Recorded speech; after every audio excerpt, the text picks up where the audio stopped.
Bien, on va essayer d'avancer un petit peu, malgré le retard, pour ceux qui ont suivi l'Homère.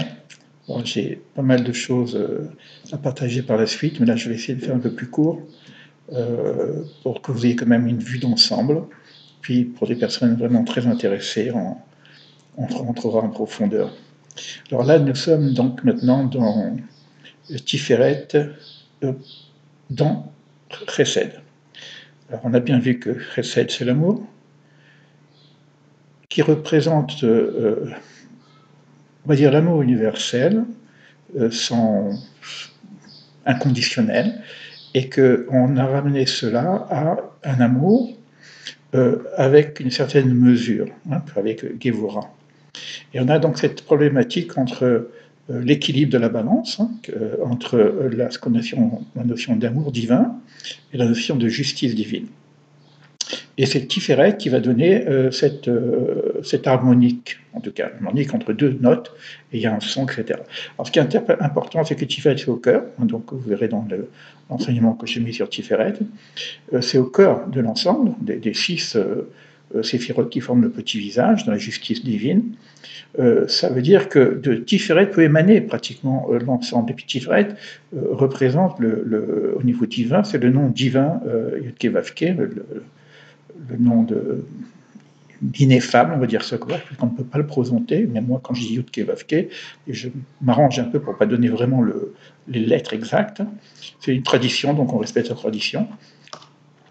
Et finalement, lorsqu'on est dans cette discipline, pour ceux qui veulent aller un peu plus loin que la discipline, il y a la notion d'initiation. L'initiation, quelle qu'elle soit, si vous prenez Hermès, vous commencez par une préparation, puis après vous avez l'initiation, on ne parle que de Dieu, quoi. Alors c'est toujours difficile, on a eu quelques échanges sur ça, dès qu'on parle de Dieu, on dit quoi? Ça me permet de raconter une petite histoire par rapport à ça, c'est que j'ai osé une fois dire à un rabbin, qu'est-ce que tu dis lorsque tu dis Dieu? Donc, c'est pas une question à poser, d'accord? Parce que Dieu c'est Dieu. Il y a des textes qui disent que Dieu c'est Dieu pour dire, réfléchissez pas là-dessus, quoi. Et ensuite, j'ai posé la même question à un kabbaliste, avec un peu d'humilité. On dit, excusez-moi cette question, qui peut être une question d'enfant, mais nous prions, donc on va revenir sur cette notion de prière. Mais on prie quoi? On prie qui? Que représente Dieu lorsque je dis Dieu? Alors évidemment, le problème c'est que dès qu'on dit Dieu, on se fait des images. Alors il y a plusieurs niveaux de la relation à Dieu. Je vais en parler, j'espère avoir un peu de temps pour en parler tout à l'heure. Mais la réponse, dans le kabbalisme, c'est la question fondamentale qu'il y a dans la Kabbale. C'est-à-dire que finalement, la finalité, c'est de Yada et Hachem, et tu connaîtras Dieu. On dit Hachem, Yudke Vavke, le nom divin. C'est-à-dire que il n'y a pas une possibilité de connaître Dieu lui-même au niveau de son essence. Tout ce qu'on connaît, ce sont soit des émanations, d'où les séphirotes, soit des vêtements. Les vêtements, c'est-à-dire une façon de se couvrir. Donc on voit bien que les relations avec Moïse et Dieu, lorsque Moïse connaît la gloire divine, et il dit « tu ne peux pas me voir de ton vivant ». Finalement, il se couvre par un voile, le nuage, etc., pour arriver à se présenter. Et cette présentation de base, ce qui se présente, c'est Yudke Vavke. C'est la connaissance finale, c'est la connaissance de ce nom. Alors évidemment, ce nom est particulier, et donc pourquoi j'en parle, parce qu'il est dans Tiferet. Sur Chesed, nous avons le nom El, et sur Gevura, qui est la justice, nous avons le nom Elohim, le Créateur. Le Créateur, il est obligé de mettre des limites.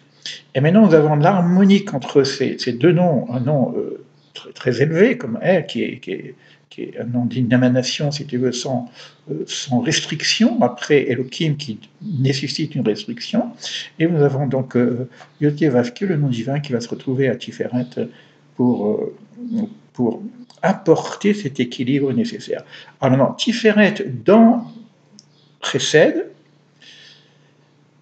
c'est ramener cet amour, parce que finalement, Yudke Vavke, on en a parlé, je ne sais plus si dans une vélo, Yudke Vavke, c'est le nom divin qui vaut 26, et que ce 26 se divise en deux, parce que, écoute, Shema Israël Hashem, Elokeinu Hashem Echad, on reprend le nom Elohim, qui est le nom de la création, on reprend le nom Hashem, au départ, Shema Israël, Hashem, donc Hashem Yod Kei Vav Kei, Elokeinu, Elohim, Hashem Yod Kei Vav Kei, Echad. C'est-à-dire que il n'y a pas plusieurs dieux, il y a plusieurs manifestations divines.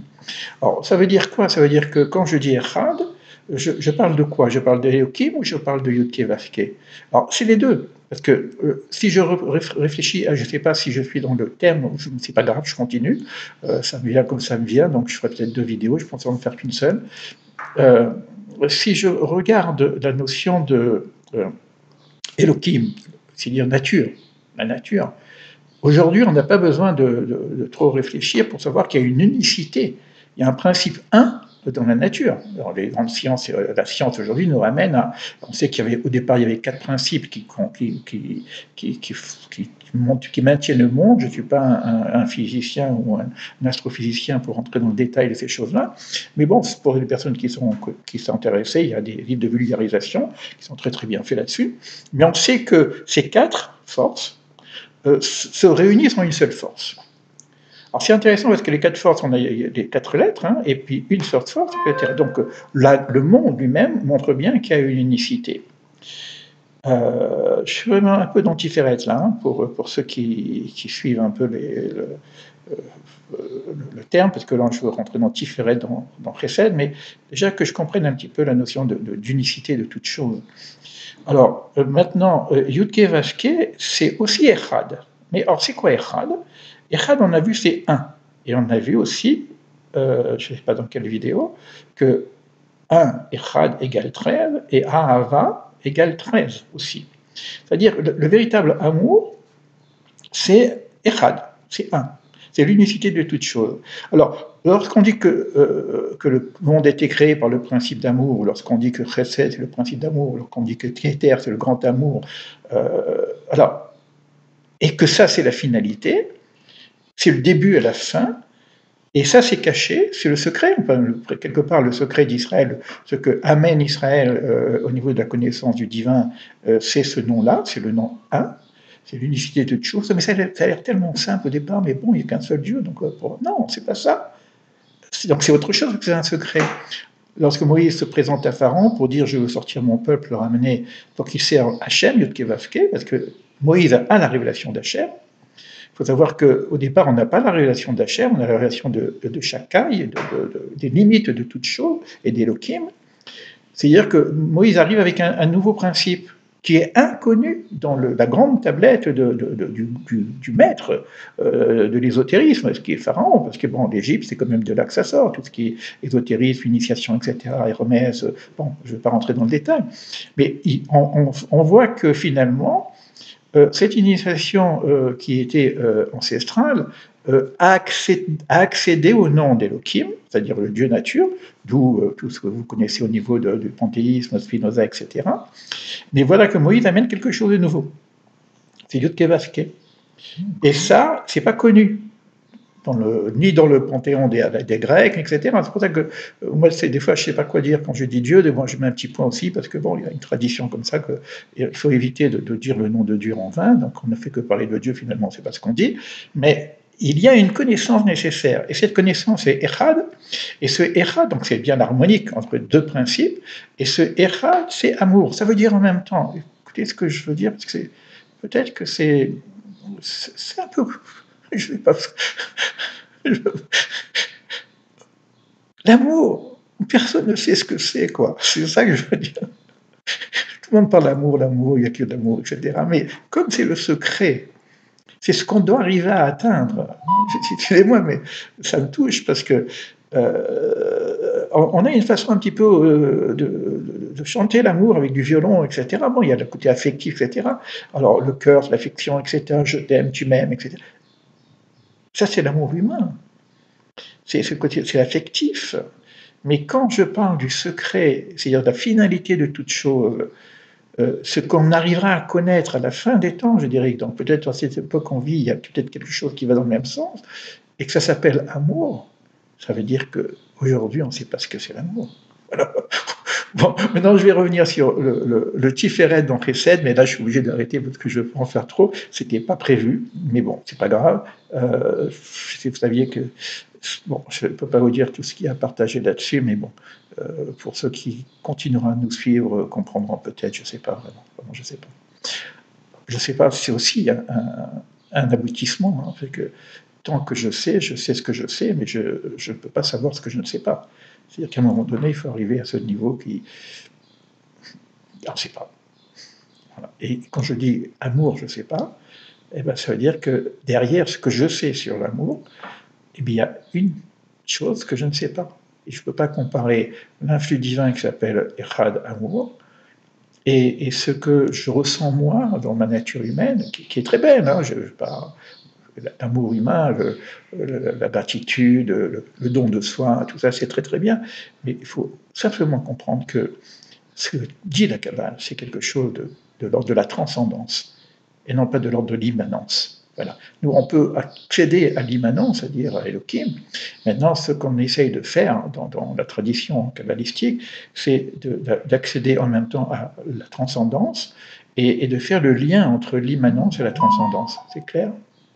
Immanence, transcendance, Yodke Vavke, Elohim.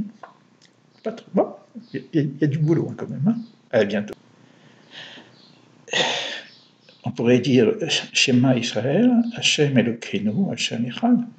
Si c'est ça qu'il faut connaître, c'est-à-dire que lorsque je dis cette phrase, écoute Israël, Dieu, notre Dieu, Dieu est un, que je dis 3 fois par jour, 4 fois parfois, que je dis à la naissance d'un enfant, que je dis au départ d'une personne, ben c'est ça que peut-être que je dois arriver à connaître, mais ça veut dire que je ne sais pas vraiment ce que ça veut dire. Écoute Israël, Dieu notre Dieu est un, c'est peut-être la clé. Je parle encore, bon, ça va être long, mais il y a quelque chose qui me touche, par exemple, lorsque les Allemands ont voulu mettre au four les enfants d'Israël, il y avait un groupe d'étudiants de sagesse qui se posaient la question, ils étaient tout nus, et ils savaient où ils allaient, et ils se posaient la question, qu'est-ce qu'on fait? Est-ce qu'on fait le schéma Israël? Peut-être qu'on doit partir. On est nus.